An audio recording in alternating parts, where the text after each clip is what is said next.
Welcome to another episode of Greyhound Football with head coach Che Hendrix. I'm your host, Brant Freeman, again joined via Zoom by Greyhounds head coach Che Hendrix. We're here to recap the win over Somerset, looking ahead to the big game against Livonia this Friday with the district title on the line. Let's look back, though, first, coach, at the win over the Bulldogs, 23-13. What were your biggest takeaways from what was a really competitive game this past Thursday? Yeah, it was. It was a good football game, which we figured it would be. Somerset defensively presented some challenges to us, especially up front. We knew they had, four really good defensive tackles, and then, good linebackers. So we knew it was going to be tough for us. I was really proud of our guys for battling for 4 quarters. We had probably one of the best drives we've ever had since I've been here in Bernie. 16 plays, 7-minute touchdown drive in the third quarter that really kind of showed, I think, the character of our group and our team rallying behind teammates. Obviously, having 2 quarterbacks that hadn't played much, splitting time. So had some adversity, had some things, but just proud of our guys for really competing and digging in and getting it done. I do want to circle back to the quarterback talk. You learned early last week, I say early, but playing a Thursday game, it was really 2 days out, that Rashawn Galloway was not going to be available. So you went in with a game plan to throw out there both Jackson Graves and your son Houston to get time at quarterback. And lo and behold, both got their share of series from this past week. How do you feel as if each quarterback fared? And how much does your offense change not having Rashawn Galloway? Yeah, it definitely is different not having him. That he's been in every game since his sophomore year.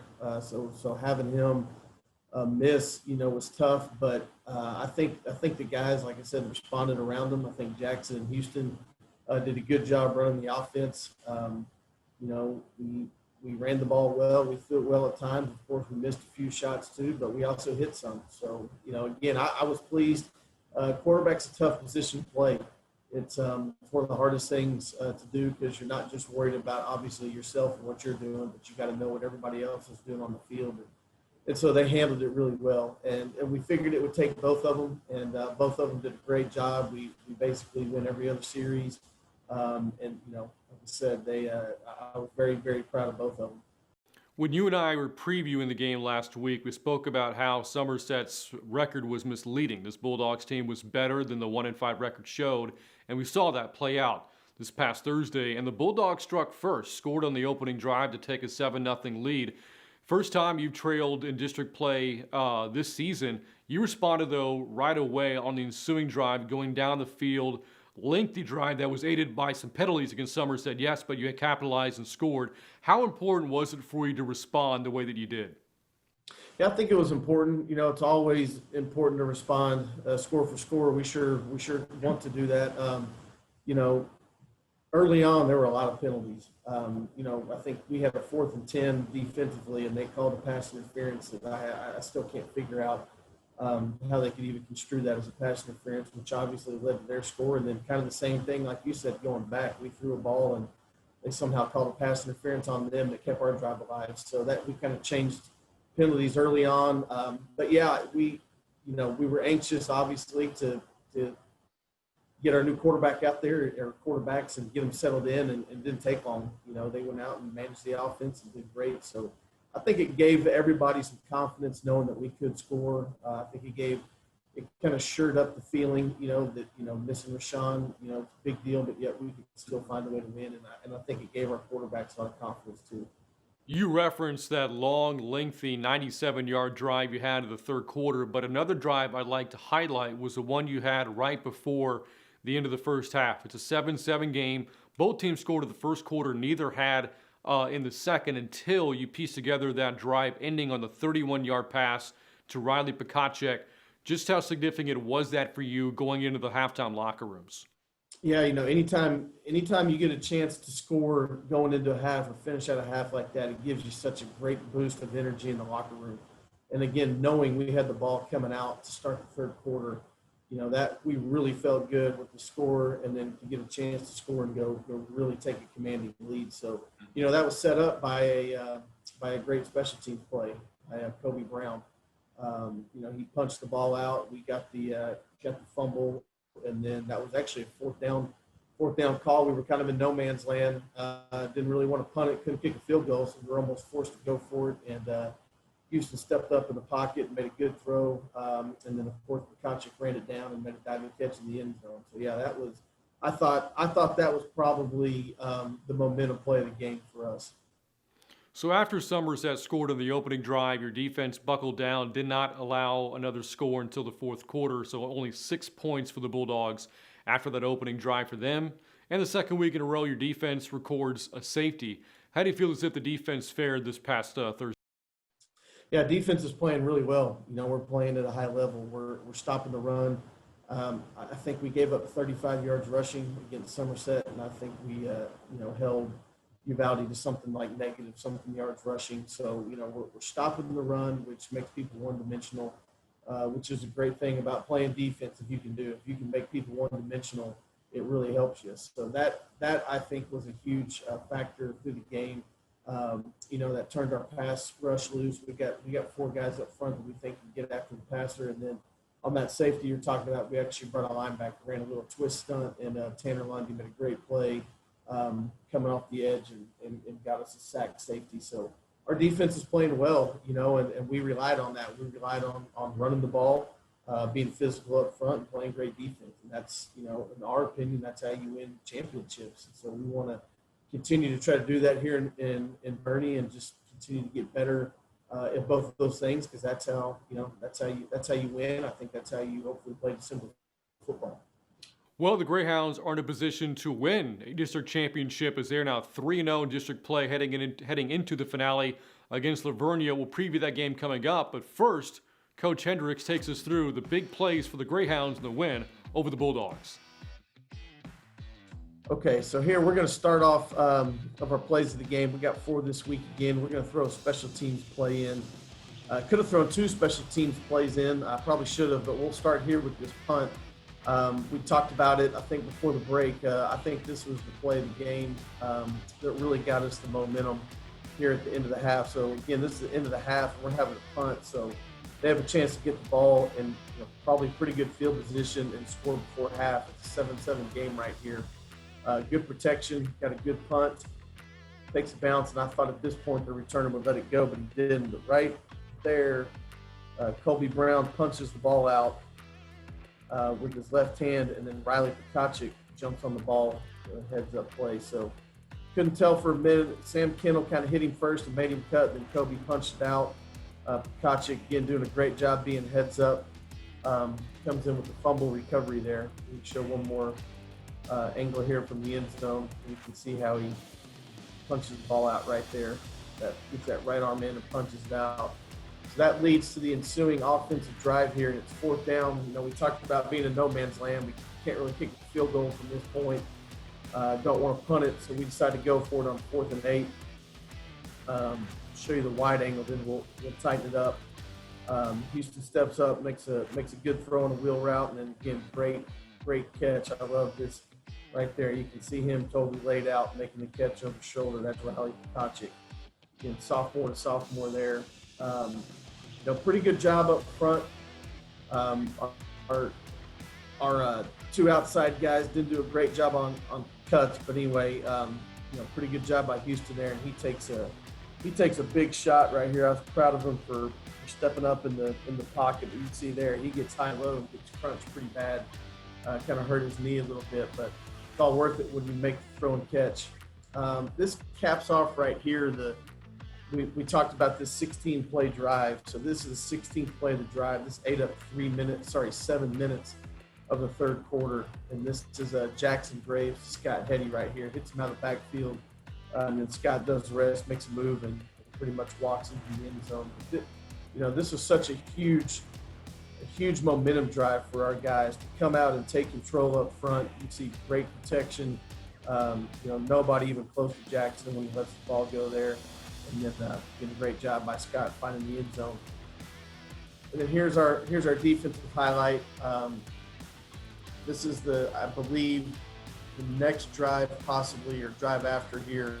Again, in the third quarter, we had just taken a commanding lead, and then we get a blitz here by Tanner Lundy off the edge for the sack safety. So this was a great play. He runs a little twist stunt down here. You can see him twist off the left side. They were double teaming Ethan Hamby. You can see both these guys have been double teaming our defensive tackle. That's why we ran this twist stunt. The back had to pick up our defensive end. So a Tanner comes basically scot-free with this twist, and he does the rest. So again, happy with him, and that was a huge play. And from there, we just kind of ran the ball and grinded the game out, and were able to come away with another victory. Thanks again to Coach Hendrix reviewing the big plays for the Greyhounds in their 23-13 win over Somerset. 8 games in the books for the Greyhounds, 1 left. That's Livonia coming up this Friday. A game we'll preview coming up after this. This is Greyhounds football with head coach Che Hendrix on the Greyhounds Sports Network.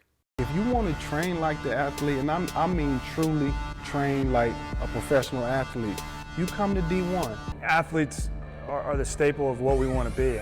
You want to be healthy, you want to be strong, you want to have a smile on your face, you want to be energetic when you walk into places, and just have a presence about you. And so I think D1 creates that atmosphere, and they understand the opportunity they have in taking these individuals and making them better. D1 Bernie, the place for the athlete. This place is going to change the way I play the game. Hi, I'll take the I'm going to get the burger. Greyhound burger, please. Greyhound burger, Charger Burger. Charger burger, mushrooms, Swiss, caramelized onions. Greyhound burger, bacon and American cheese. Charger burger, Greyhound burger. Charger burger, Greyhound burger. Charger burger. Greyhound burger. Guys, you can like both of them at the same time. We'll take 2.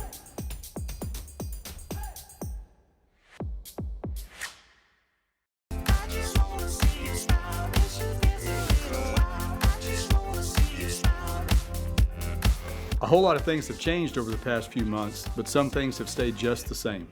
Here in Bernie, Texas, we are still making your kids smile. You may not see that as easily with those masks on, but those smiles are just beneath. And when this all passes, and it will, you'll really be reminded of how we just keep making them smile. Thank you for your trust and support, and go Greyhounds.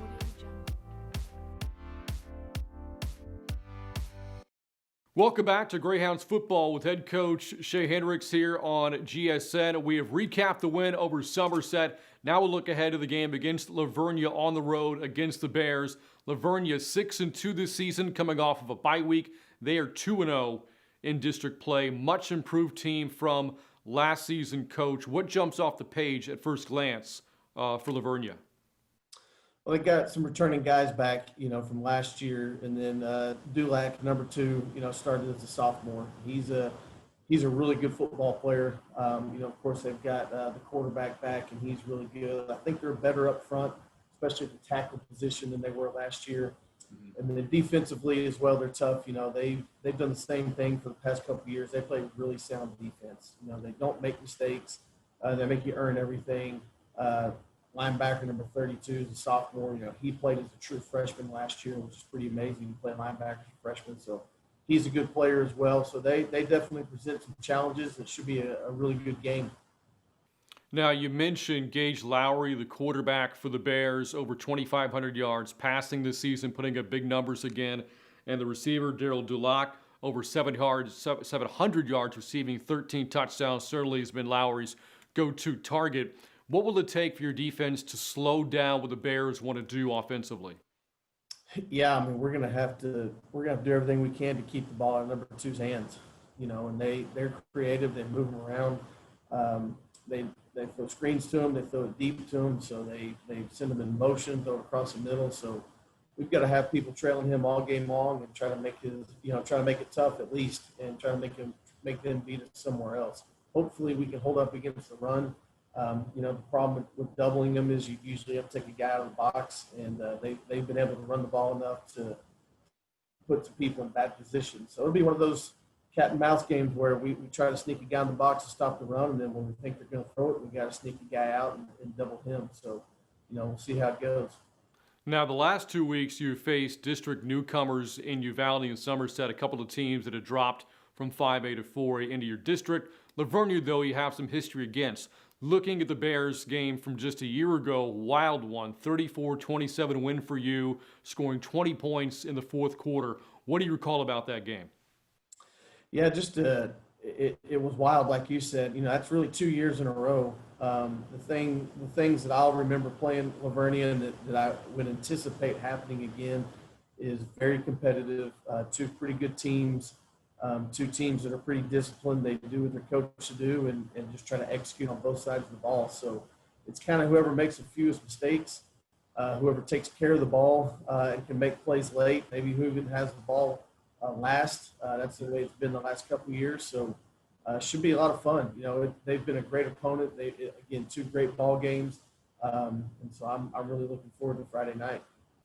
This is a big opportunity for your football team this Friday, Coach. A chance to take a 4-game winning streak into the playoffs, a chance to go unblemished in district play, and an opportunity to win an outright district title. Just how big of an opportunity really is this for your program? Well, it is. You know, this is why you play, is to give yourself a chance in these games. You know, these games are hard to get to. It's hard to put yourself in a position to get to play a game like this, and we have one. So we're ultra excited about it. You know, we haven't won an outright district championship here since 2005. We split a district championship 2 years ago with Lavernia was one of the teams involved in that. So, you know, again, it's a special opportunity. You know, hopefully we can make the most of it. It should be a perfect night. With cold front blowing through, it should be a great fall night. I know our kids will be excited. I know they're going to be ultra excited to play their last game at home for the seniors. So a lot of emotion, and it should be, like I said, a super night for high school football. And this is why you play. And I think we'll be ready, and our kids are ready to play. All right, Coach. Best of luck this Friday against Lavernia. Thank you. Again, the Greyhounds wrap up the regular season with a district title on the line this Friday on the road against the Bears out of Lavernia. We'll recap that game next week here on Greyhounds Football with head coach Che Hendrix. For Coach Hendrix for this week's show, I'm Brain Freeman. Thanks for watching, and we'll see you next time.